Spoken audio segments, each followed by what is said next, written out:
देखिए, उत्तर प्रदेश में विपक्ष मूलतः तो बसपा और सपा में है, हुँ, लेकिन अभी कांग्रेस की एकाएक बड़ी तेज एंट्री हुई है। हुँ, जो यहाँ अक़लियत है, अल्पसंख्यक समुदाय है, उसमें कांग्रेस के पक्ष में रुझान सबको पल्पेबल है। हुँ, हाल में अभी जो म्युनिसिपल कॉर्पोरेशंस और नगर पालिकाओं और दूसरे चुनाव हुए, उसमें एकाएक बहुत सी जगहों पर कांग्रेस नजर आई और उसमें निश्चित तौर पर माइनॉरिटीज की बड़ी भूमिका थी। ऐसा हमने दिल्ली के म्युनिसिपल कॉर्पोरेशन चुनाव में भी देखा था। वहां आम आदमी पार्टी जीत भले गई, लेकिन बहुत सारे मुस्लिम मोहल्लों में कांग्रेस के लिए एक सर्ज था।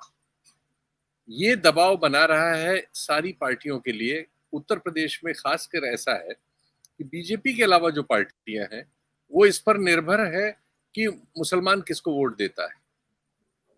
और मुसलमानों की अच्छी खासी 19% के करीब आबादी है, असर्टिव वोट है वो।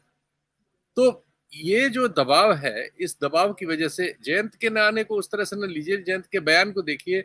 मुझे लगता है अखिलेश के जाने में जयंत के बयान की बड़ी भूमिका है। जयंत वाला मामला कंफ्यूजिंग नहीं है, वो तो क्लियर है। वो कांग्रेस के भी साथ है, अखिलेश के भी साथ है, और वो एक मिला जुला अपने रीजन में, तो वो एक मिली जुली परिस्थिति पैदा करने में सफल है।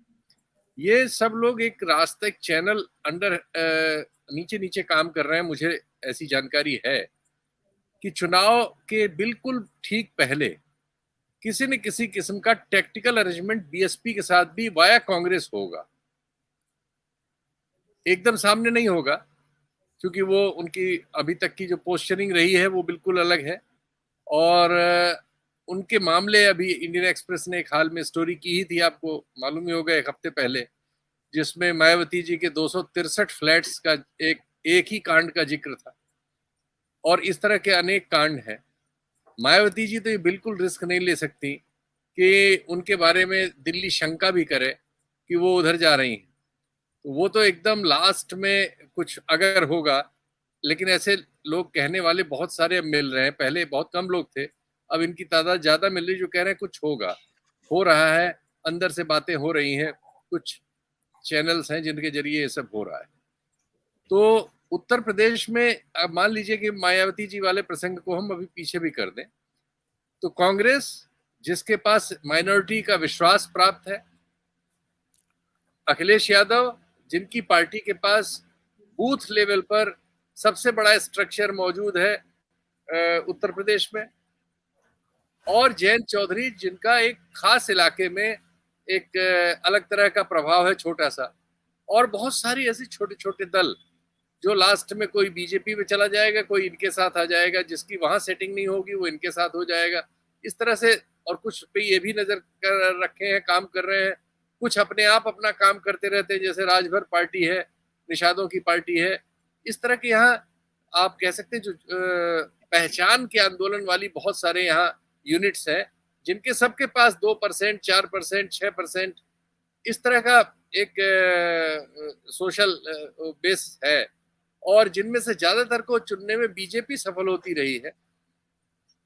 अभी भी बीजेपी तुलनात्मक रूप में ज्यादा सफल है उत्तर प्रदेश में, उनको चुनने में और उनकी ओर आकर्षण पैदा करने में। लेकिन कांग्रेस, अखिलेश, जयंत, ये एक ब्रॉडर और छोटे छोटे 2-3 ग्रुप और मिलके, जैसे उनके साथ पुरानी चंद्रशेखर। उस पार्टी का, जो कुर्मियों की एक पार्टी है उत्तर प्रदेश में, उसमें जिसमें 2 धड़े हो गए हैं। एक बहन जो है बीजेपी में है और मंत्री भी है, और दूसरी जो है इनके साथ है।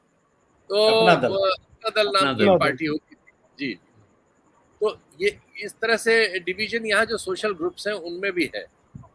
अगर एक धारा बनेगी, देखिए नीतीश कुमार के आगे बढ़ने से उत्तर प्रदेश में, जिसकी चर्चा नहीं है, एक हुँ, अंदर से एक धारा है। यहाँ यादव और कुर्मी लगभग आसपास के वोट्स हैं, हुँ, दोनों 8-9%, 7% ऐसे हैं। और ठीक, कुर्मी जो है ज्यादातर बीजेपी को वोट करते रहे। लेकिन ठीक है। अगर नीतीश कुमार इस चीज का संयोजन करते हुए मिलते हैं, तो उस हुँ, वोट में एक दूसरी तरह की चाल हम देख सकते हैं। और हुँ, तब उत्तर प्रदेश में जो मामला 37 और 42% विधानसभा में पहुंचा था, वो हुँ, लोकसभा में आसपास का हो सकता है, या गैप कम हो सकता है। गैप कम होने में कुछ सीटें इधर ज्यादा निकल सकती हैं, वरना ठीक है। अभी तो बीजेपी के पक्ष में नजर आती है जी। सत्य हिंदी का ऐप डाउनलोड करें गूगल प्ले स्टोर पर।